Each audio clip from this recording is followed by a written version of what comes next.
आप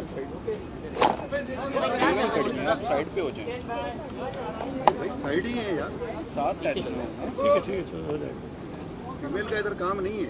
छोड़ दे भाई, ठीक है मजा पॉलिटिकल बंदा है, वो बात कर रहा है मीडिया बाबा, बस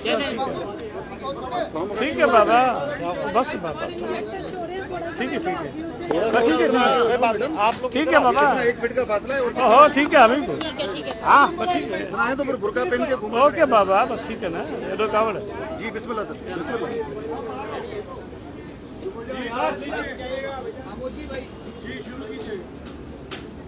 बिस्मिल्लाहिर्रहमानिर्रहीम।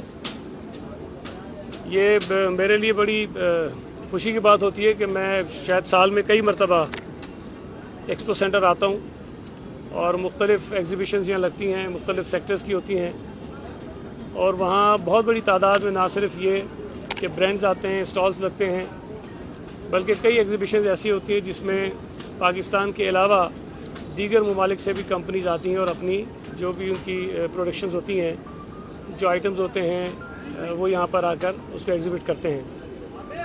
आज यहाँ पर फर्नीचर के हवाले से पाकिस्तान लाइफस्टाइल फर्नीचर एक्सपो का इफ्तिताह मैं कर रहा हूँ और मुझे बताया गया कि गुज़िश्ता 7 बरसों में ये 50 एग्ज़िबिशन्स कर चुके हैं फर्नीचर्स की और यहाँ इस वक्त पाकिस्तान के 70 के करीब ब्रांड्स हैं जो यहाँ पर मौजूद हैं और यहाँ मुख्तलिफ़ जो आइटम्स हैं उनके ऊपर 50% तक जो है वो डिस्काउंट भी दिया जा रहा है।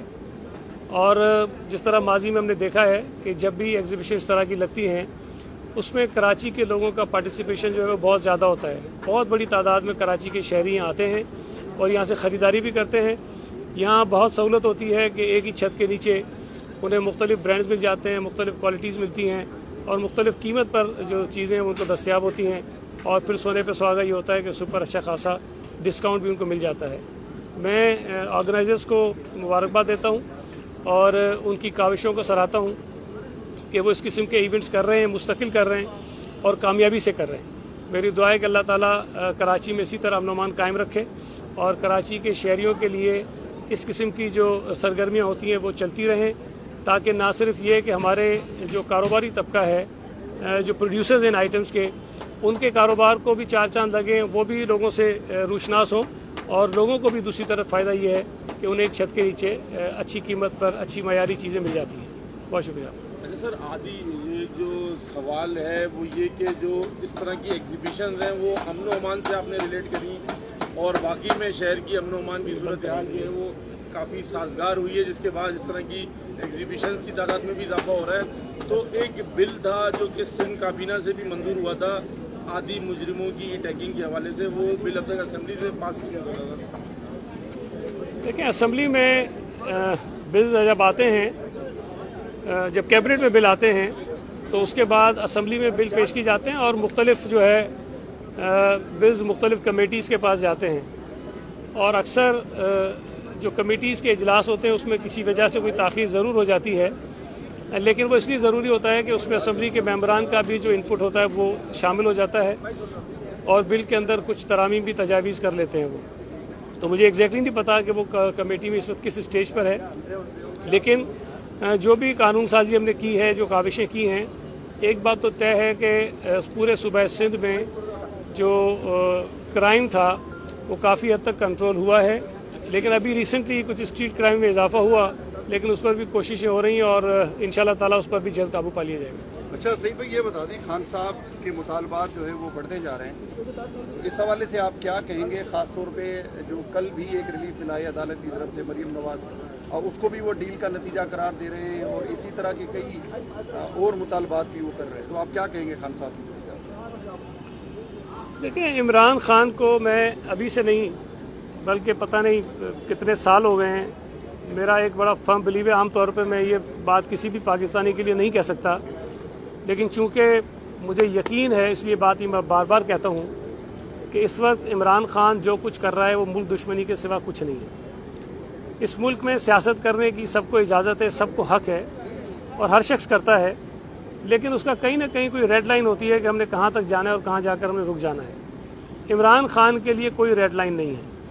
वो इस मुल्क की फ़ौज को मुतनाज़ा बनाता है, उसके अंदर जो है वो तफरुका डालने की कोशिश करता है, وہ الیکشن کمیشن پر حملہ آور ہے، وہ ہماری عدلیہ پر حملہ آور ہے، وہ اس ملک کی میڈیا پر حملہ آور ہے، وہ اس ملک کی پارلیمنٹ پر حملہ آور ہے۔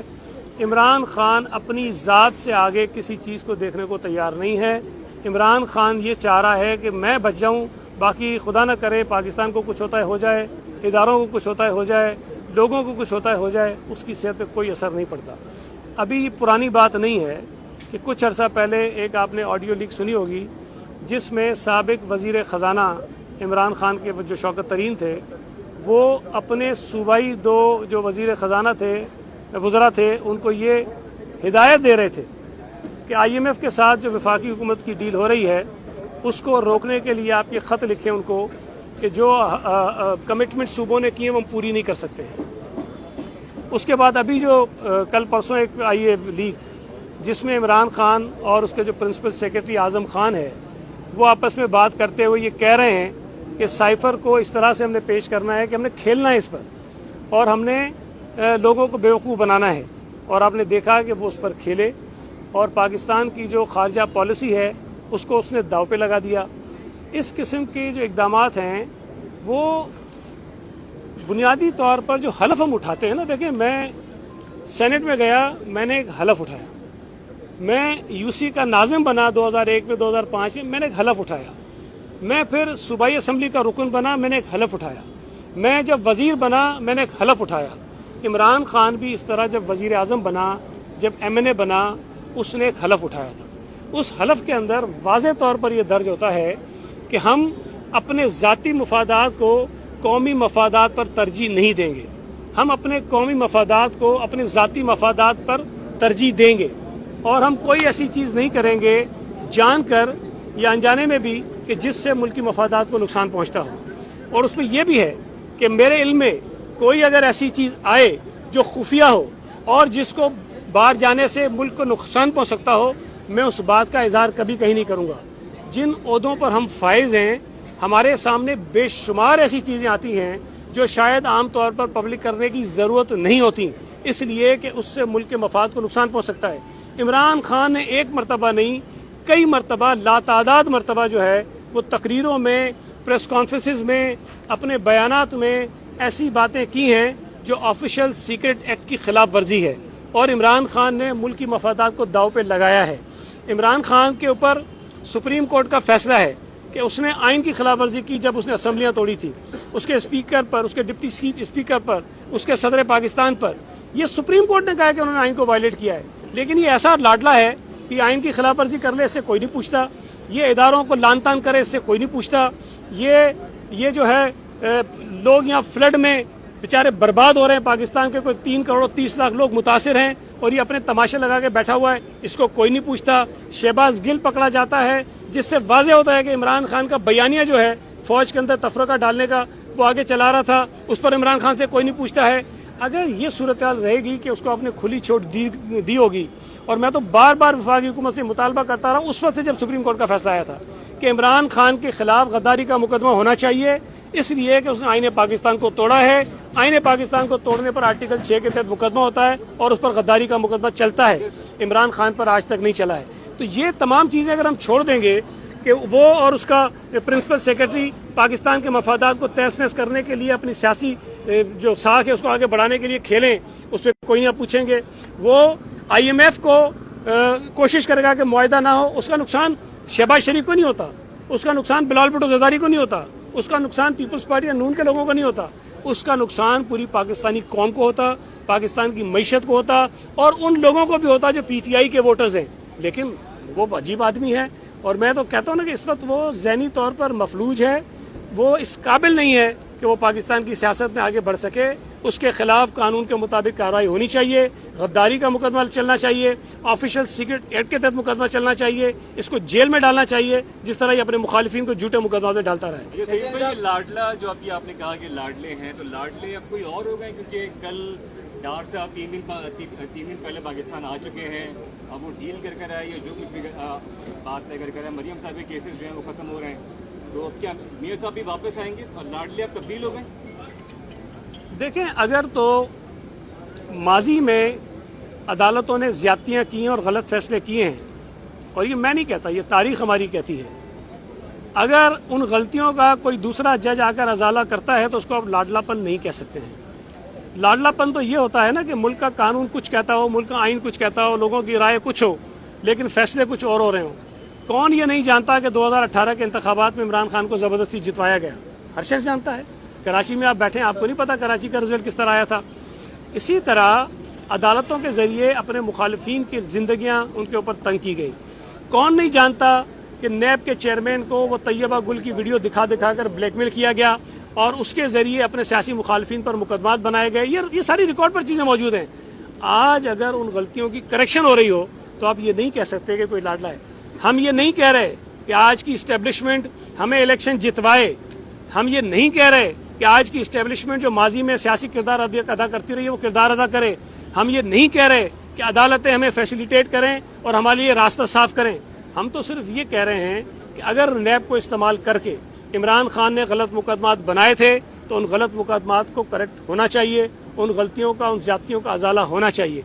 लाडलापन तो देखें ये है ना, मैं पहले भी कहा था, बुरा नहीं मानिएगा, मैं एक लफ्ज आपके लिए कह दूं, मीडिया के किसी रिपोर्टर को इसको कह दूं मैं सुमरों को कुछ, आप सारा मेरा बैंड बजा देंगे जब तक मैं नाक नहीं रगड़ूंगा आपके सामने। आप बजाते रहेंगे, मेरी बात सुने।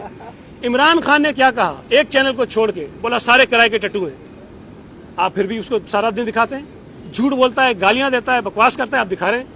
भाई आपका भी लाडला है वो, ये अदालतों का लाडला रहा है, ये एस्टेब्लिशमेंट का लाडला रहा है, ये सबका लाडला है ना। अगर ये लाडलापन चलता रहेगा, भाई मुझे इजाजत दे दें, ओल फोल जो बकू जिसकी इज्जतें उछालूं, मुझे कोई नहीं पूछेगा, मैं इमरान से बड़ा लीडर बन जाऊंगा। लेकिन मैं ये समझता हूं कि हर शख्स की कोई ना कोई लिमिट्स होनी चाहिए। हम अगर बात करते हैं तो हमें पता है कि कौन से अल्फाज अदा करने हैं, कौन से नहीं करने हैं, किस शख्स पे कहां तक तनकीद करनी है, किस इदारे पे कहां तक तनकीद करनी है।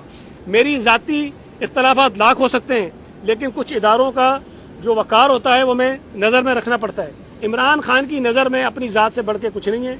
इसको 6-7 दिन के लिए बंद करें, इसकी रात की दवाई बंद करें, आप देखेंगे इसका असर क्या होता है। शहीद अली साहब, आप ये बताना पसंद करेंगे कि आपको यहाँ आकर अमन अमान की बात का जिक्र करना पड़ा। कल परसों जो चाइनीज भी कत्ल किए गए हैं, तो ये जो सेफ सिटी का प्रोजेक्ट है वो कब मुकम्मल होगा, जो लोगों को जो है ना वो अमन अमान। इसमें ऐड कर लें सर, सेफ सिटी को सिंध स्मार्ट सेफ सिटी में तब्दील करने का भी फैसला हुआ था, तो उस हवाले से भी बता दें। देखें, एक तो जो सेफ सिटी प्रोजेक्ट है वो मुख्तलिफ वजूहात की बिना पर उसमें ताख़ीर ज़रूर हुई, लेकिन अब उस पर काम शुरू हो गया है और पूरे शहर में जो कैमरे हैं, CCTV कैमरे हैं, वो लगना शुरू हो गए हैं। और ज़ाहिर है कि ये कोई छोटा मंसूबा नहीं है, इसको थोड़ा सा वक्त लगेगा, लेकिन इस पर काम शुरू हुआ है। और आप देखें कि अगर ये चाइनीज़ का वाक़या सदर में हुआ तो उसकी भी फुटेजेस कहीं ना कहीं से आ गई, और मुझे उम्मीद है कि जो इसमें दहशतगर्द मुलविस हैं वो पकड़े भी जाएंगे और इंशाल्लाह ताला उनको सज़ा भी मिलेगी। अब जो बात आपने कही कि पूरे सिंध तक इसको फैलाने वाली बात है, वो तो यकीनन होना चाहिए। कराची चूँकि बहुत बड़ा शहर है, दुनिया के बड़े शहरों में से एक शहर है, कराची को तरजीह बुनियादों पर करेंगे, लेकिन उसके अलावा क्राइम तो किसी भी शहर में होते हैं, हर जगह होते हैं। उस क्राइम को रोकने के लिए जो भी टेक्नोलॉजी का इस्तेमाल है वो हम ज़रूर करेंगे और पूरे सूबे तक इसको एक्सपेंड करेंगे। बाकी जो स्ट्रीट क्राइम की आपने बात की, देखिए कराची जैसे दुनिया के जितने बड़े शहर हैं, कोई ऐसा शहर आप नहीं बता सकते कि जहाँ पे क्राइम ज़ीरो हो। हर जगह होते हैं, नहीं होने चाहिए। आइडियली स्पीकिंग हमारी ख्वाहिश है, आपकी ख्वाहिश है कि कराची में क्राइम रेट ज़ीरो हो जाए, लेकिन लंदन जैसा शहर, अमेरिका के बड़े बड़े शहर जहाँ पर बहुत सारी सहूलतें लोगों को मौजूद हैं और वो ट्रेस भी कर सकते हैं लोगों को, लेकिन वहाँ भी ये चीज़ें हो जाती हैं।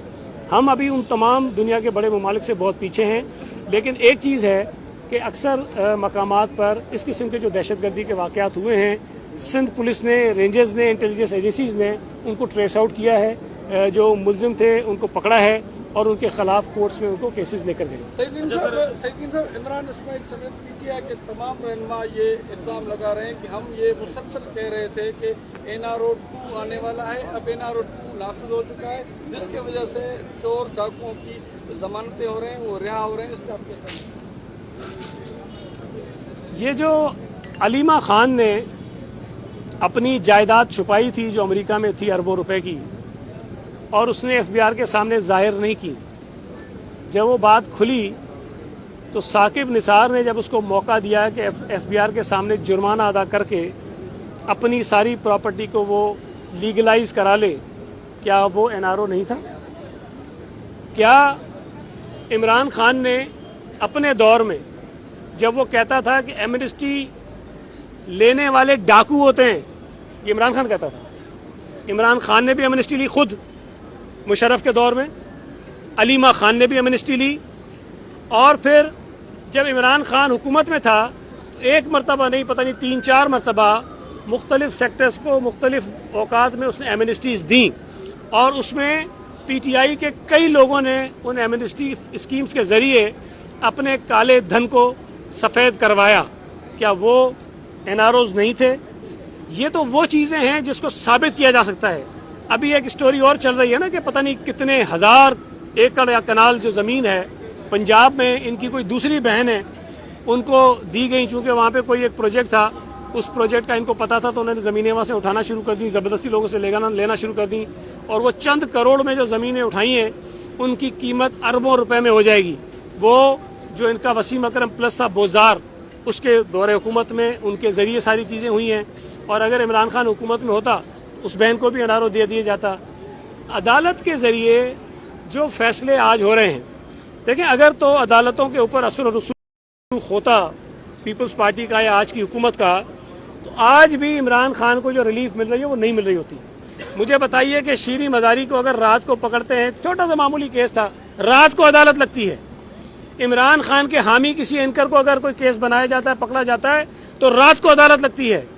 عمران خان کے خلاف اگر کچھ کیسز آتے ہیں تو عدالتیں منتیں کرتی ہیں کہ بھائی تو صرف یہ کہہ دے کہ میں نے غلطی ہو گئی ہے، ہم تجھے معاف کر دیں گے۔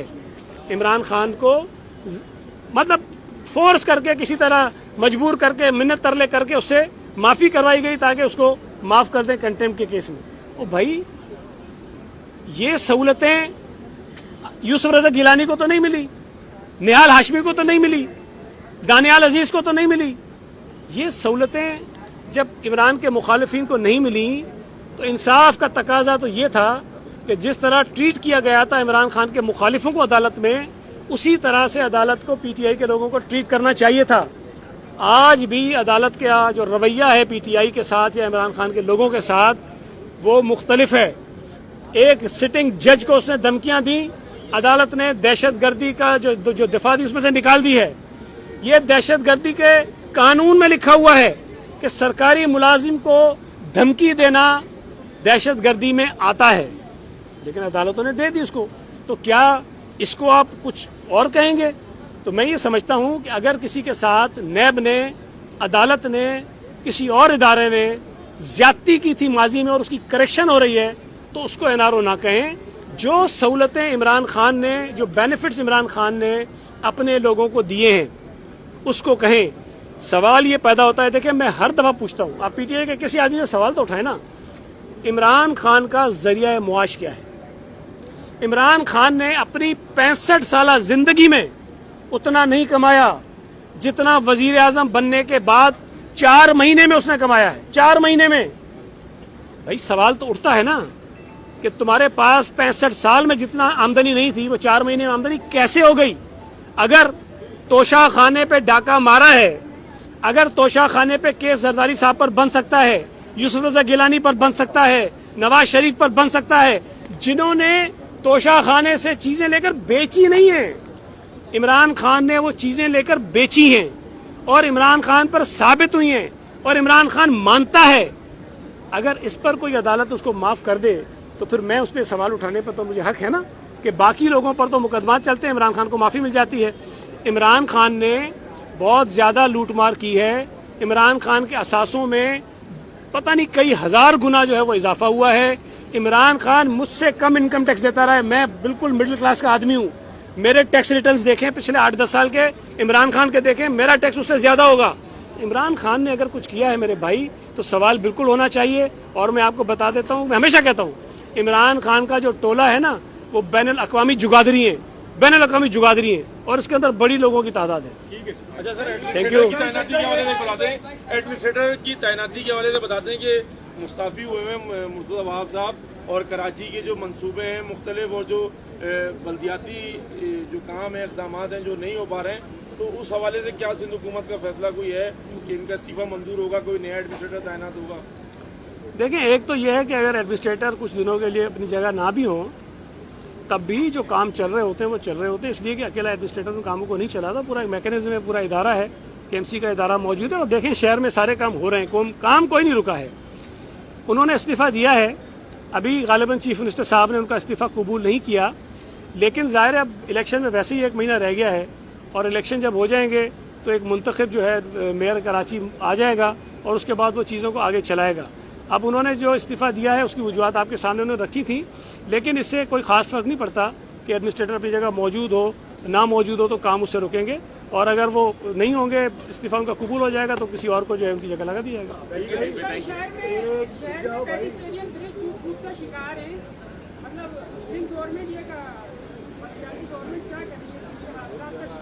देखें अगर ये टूट फूट का शिकार होते हैं ना, तो बदकिस्मती से इसको इन पेडेस्ट्रियन ब्रिज की हालत बनाने में हमारे शहर के कुछ लोगों के कारस्तानियाँ होती हैं। लोग हैं जो वहाँ से चीज़ों को निकालते हैं और फिर बेच देते हैं, कुछ शायद हीरोइंची होते होंगे, कुछ और नशे लोग होते होंगे जो काम करते हैं। तो हमें खुद भी थोड़ा इन चीज़ों का ख्याल करना चाहिए। हुकूमत की नॉलेज में जब कोई चीज़ आती है कि जी ये सिचुएशन है तो हम उसको ठीक कर देते हैं, लेकिन ये कोई हल नहीं है। अगर ये चीज़ें लगाई जाती हैं तो आवाम की सहूलत के लिए लगाई जाती हैं, लोगों के फ़ायदे के लिए लगाई जाती हैं, और लोग खुद ही अगर उसको नुकसान पहुंचाएंगे तो मैं समझता हूं कि अपना नुकसान खुद करते हैं। आपने जिक्र किया मुख्तलिफ रोड्स जो टूटे हुए हैं वगैरह वगैरह, हमने जुलाई में भी वज़ीर आला और एडमिनिस्ट्रेटर से सवाल किया था कि इस पर क्या कर रहे हैं। वो कह रहे हैं हम एस्टिमेट बना रहे हैं। अभी 4 अरब रुपए रिलीज़ करने की बात होती है, लेकिन अगर मेन आर्टरीज़ की बात कर लें, यानी कॉरिडोर 3 की बात कर लें, तो 3-4 जगह छोटे छोटे पैचेस 4 महीने से टूटे हुए हैं।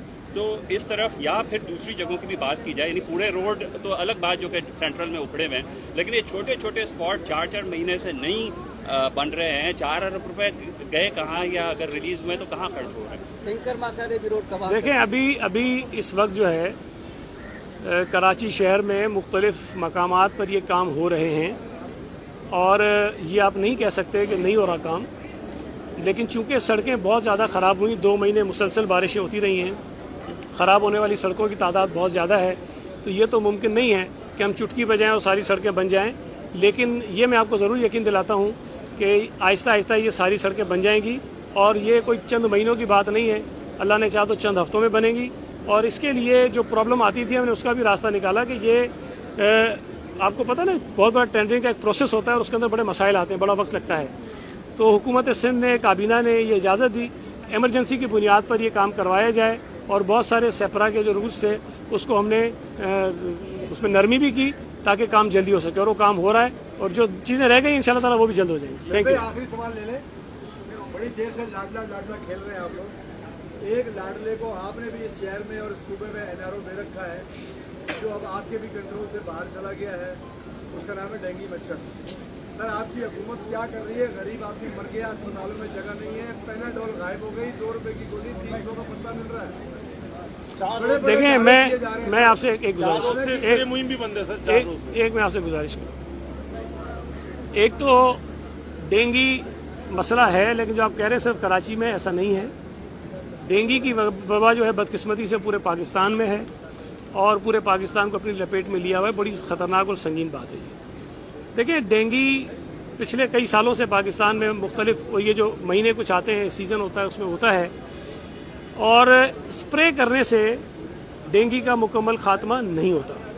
स्प्रे तो जहाँ आप करेंगे वहाँ जो मच्छर होंगे वो ख़त्म हो जाते हैं, लेकिन डेंगू चूँकि आपको पता है कि जहाँ पर फ्रेश वाटर, साफ़ पानी होता है, वहाँ से ये पैदा होता है।